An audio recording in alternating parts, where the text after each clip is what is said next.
बेरोजगारी की मार झेल रहे बिहार के युवाओं में अब हकमारी। अब आप समझ सकते हैं हकमारी का मतलब। इसी के खिलाफ आवाज बुलंद कर दी गई है। छात्रों का कहना है कि सूबे की नौकरियों पर पहला हक तो बिहार के युवाओं का है। संपूर्ण क्रांति दिवस के मौके पर पटना में छात्रों ने जोरदार प्रदर्शन भी किया।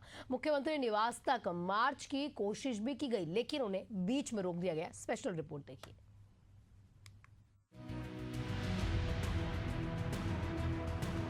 पटना कॉलेज से शुरू हुआ छात्रों का ये मार्च जल्द ही जेपी गोलंबर तक पहुंचा, जहां पुलिस बैरिकेडिंग के जरिए इन्हें रोका गया। प्रदर्शनकारियों के हाथों में बैनर पोस्टर थे जिन पर लिखा था, बिहार के युवाओं के हक में नीति चाहिए।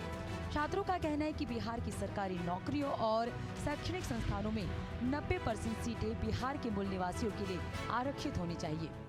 आंदोलन हम लोग कर रहे थे और जेपी गोलंबर पर जब हम लोग आए तो प्रशासन ने रोक दिया और प्रशासन के द्वारा एक ऑफर दिया गया कि चलिए 5 प्रतिनिधि मंडल को हम लोग मिलवाते हैं। तो हम लोगों ने मांग किया कि मुख्यमंत्री जी से मिलवाया जाए और हम लोग गए भी, लेकिन जब वहाँ गए तो मुख्यमंत्री जी शायद नहीं थे, जैसा कि हमें बताया गया।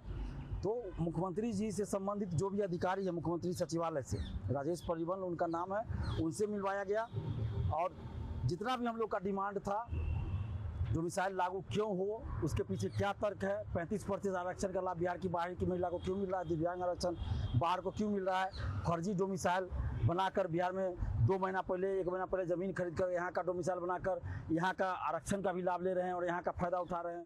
छात्रों ने ये भी कहा कि दूसरे राज्यों के उम्मीदवारों को 10% से ज्यादा का अवसर नहीं मिलना चाहिए।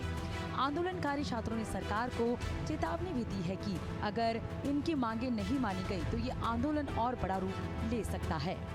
और डोमिसाइल लागू होने से क्या फायदा है और TRE 1, 2, 3 का डाटा हमने बताया कि कितना बाहरी अलग अलग सब्जेक्ट का था, कि कितना बाहरी कितना बिहारी का सिलेक्शन हुआ है। तो वो हर चीज़ पे सहमत दिखे। उन्होंने कहा कि आपने जो पॉइंट बताया है वो बिल्कुल सही है, जो इस पे विचार किया जाएगा निश्चित रूप से, और मुख्यमंत्री जी जैसे ही आते हैं उनके पास ये चला जाएगा। तो हम लोग 7 दिन तक इंतजार करते हैं, 1 सप्ताह। सरकार की तरफ से अगर कुछ नहीं आएगा तो फिर हम लोग आंदोलन की शुरुआत करेंगे। गौरतलब है कि हाल ही में हुए 3 चरणों की शिक्षक बहाली में बड़ी संख्या में उत्तर प्रदेश, झारखंड, बंगाल जैसे राज्यों के उम्मीदवारों का चयन हुआ है। प्रदर्शन कर रहे छात्रों का आरोप है कि कई बहाल शिक्षक हिंदी तक सही से नहीं बोल पाते। उन्हें बिहार की संस्कृति, समाज और शिक्षा व्यवस्था की कोई जानकारी नहीं है और इसका सीधा नुकसान बिहार के बच्चों को हो रहा है। ऐसे में डोमिसाइल नीति को लेकर बिहार के छात्र अब संगठित हो रहे हैं और सरकार से स्थानीय युवाओं के लिए प्राथमिकता की नीति की मांग कर रहे हैं। देखना होगा कि क्या नीतीश सरकार इस आंदोलन को सुनती है या फिर ये आंदोलन और उग्र रूप लेता है। नेशन न्यूज के लिए पटना से अविनाश कुमार सिंह की रिपोर्ट।